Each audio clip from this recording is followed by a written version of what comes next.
Hello everyone, स्वागत छ मेरो आजको यो छोटो भिडियोमा। आज पनि म फेरि अर्को भिडियो लिएर आइसकेको छु। हाम्रो चाहिँ नि साथीहरू अझै पनि मकै गोड्ने चटारो सकिएको छैन। अनि म चाहिँ आज फेरि बिहानै खेतबारीमा झरेँ। आज चाहिँ मौसम यस्तो भइरहेको छ, घाम पुरै लागेको छ है।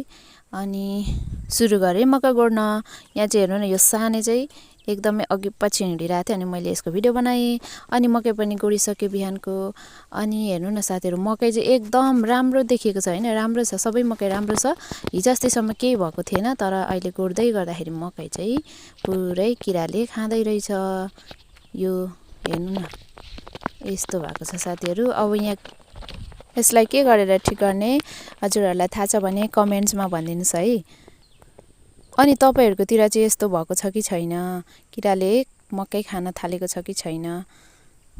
अब चाहिँ बिहानको काम सकेर खाना खान जान लाग्यो। अनि यहाँ देखाए जति चाहिँ यति चाहिँ गोडिसकेकै साथीहरू, अब अझै बाँकी छ। अनि म चाहिँ घरतिर लागेँ। यहाँ चाहिँ फुलिरहेको छ दामी सुनखरी। अस्ति मैले तपाईँहरूलाई भिडियोमा देखाएको थिएँ, त्यहाँ चाहिँ कोपिला मात्रै थियो, अनि अहिले चाहिँ पुरै फुलिसकेको छ।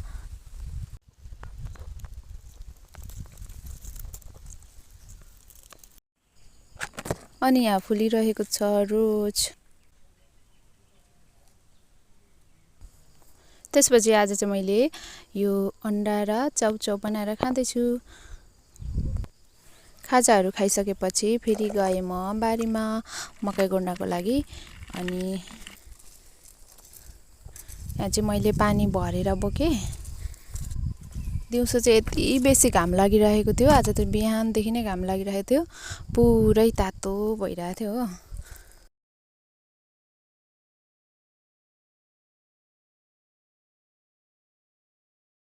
गाइज यस्तो घाम लागिरहेछ है, अहिले बेलुका पनि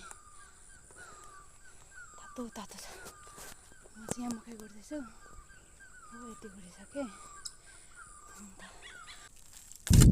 यो त तपाईँहरूले देखिराख्नु भएको, यसको नाम हो घोडताप्रे।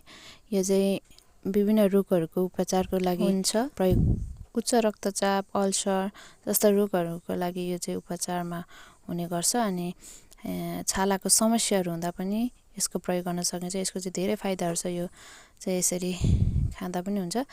अनि आजलाई भिडियो यति नै। भिडियो हेरिदिनु भएकोमा धन्यवाद। भिडियो मन परे लाइक, कमेन्ट र सेयर गरिदिनुहोस् है त।